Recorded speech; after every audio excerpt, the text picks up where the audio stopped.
So we are heading to the 7 last plagues. This is the backstory. The mark of the beast crisis is the backstory. The war of the devil in 12:17, 13:7, aimed at those who got the truth about Jesus, and they're talking on behalf of Jesus as the slain lamb, the slaughtered lamb. Their testimony is going to expose the devil on earth like it was exposed in heaven, and now get rid of them. So he makes a war of words because he wants to be worshipped. Let's pick it up from there. This is the backstory leading up to the final battle in the 7 last plagues, okay? We're not going to understand the 7 last plagues unless we understand the story leading into it. So there's a war, and Satan is the violent one, not God. 13:6, English Standard Version. And the beast opens its mouth to utter blasphemies against God, blaspheming his name. So in this war, this worship war, God's name takes center stage. The word devil means slanderer, remember? And now they're blaspheming his name, slandering God's name in this war. Character assassination. This is what we've read so far, all the way through this series. Notice it mentions in this worship war the name of God, and it's being slandered. Satan wants to replace the name of God with his own name that he gives to the beast, because he gave the beast authority, throne, power. God's name is to be replaced by Satan's name as authorized through the beast. 13:16-17. Look, English Standard Version.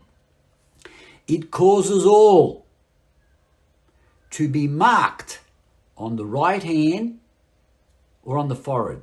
What's this mark? You may have never heard this before, but here we go. To be marked on his right hand or on his forehead, so that no one can buy or sell unless he has the mark. That is, what's the mark? The name of the beast.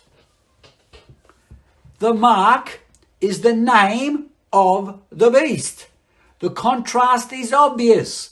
Blaspheme, slander the name of God and replace it with the name of the beast who represents the devil. Replace one name, slander it, and accept my name. The name means a number of things in the book of Revelation. In this context, it means who you belong to. My daughter has my surname. It means her allegiance and belonging to me, connection and union with me. When my wife took my surname in marriage, it meant union with. And it can mean that, and it will mean more in the book of Revelation. But at this point in time, he's slandering the name of God because he wants to be worshipped. And then he replaces it with his own name because he wants to be worshipped, means belonging to. And more. And we will get to that. 2 sets of names in Revelation 13 in this worship war.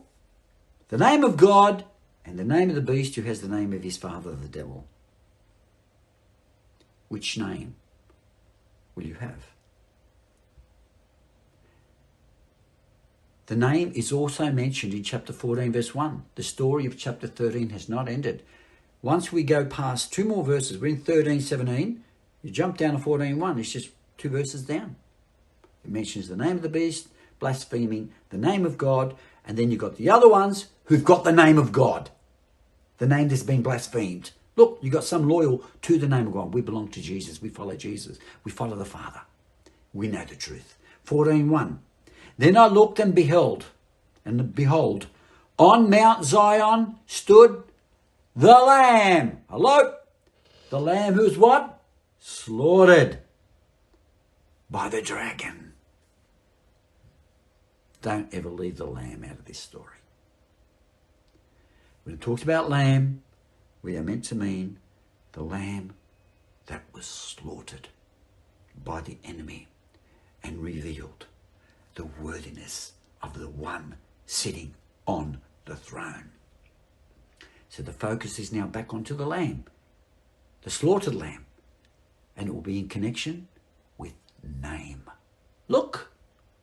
Then I looked, and behold, on Mount Zion stood the Lamb, and with him 144,000 who had his name and his Father's name written on their foreheads. Boom!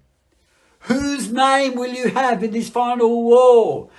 Will you show allegiance that you belong to Jesus and have his name and the Father's name, or the dragon and the beast? The Father and Jesus, Father, Son, the dragon and the beast, he looks the same. We've seen this. Counterfeits at play here because he wants to be worshipped. Whose name will you take? The name of the beast, which is the mark of the beast on the forehead, or the name of the Father and the slain lamb, which is on your forehead? And now it's heating up. This final battle will be over the name of God. Who do you belong to? Revelation 14, 9-10 mentions the name of the beast again. And it will connect it with the wrath of God in the final battle. 14, 9 and 10.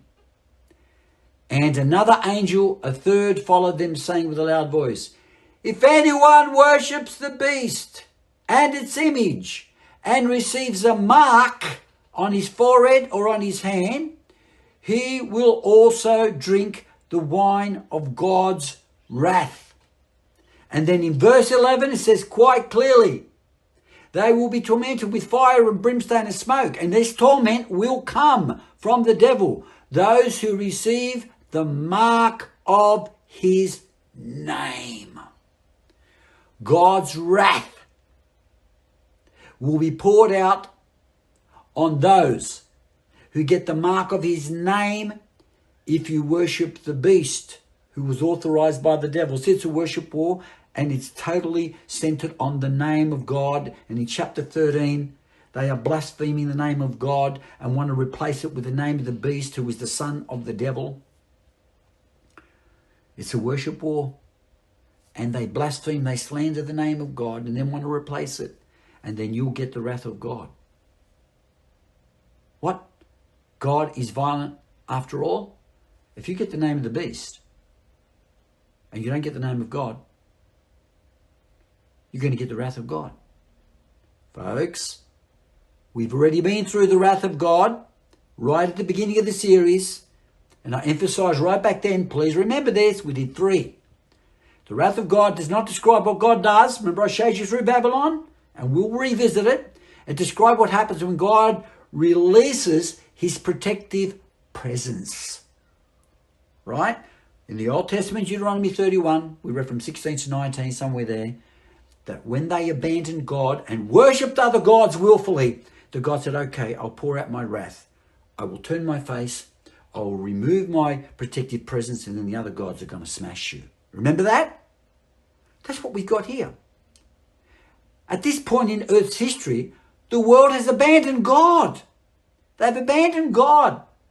And now they're worshipping the dragon, the beast, and the false prophet. They've abandoned God. Said, okay, you're going to get my wrath. What does that mean? I step back. And they're going to hit you. And then the 7 last plagues will come from them, not me.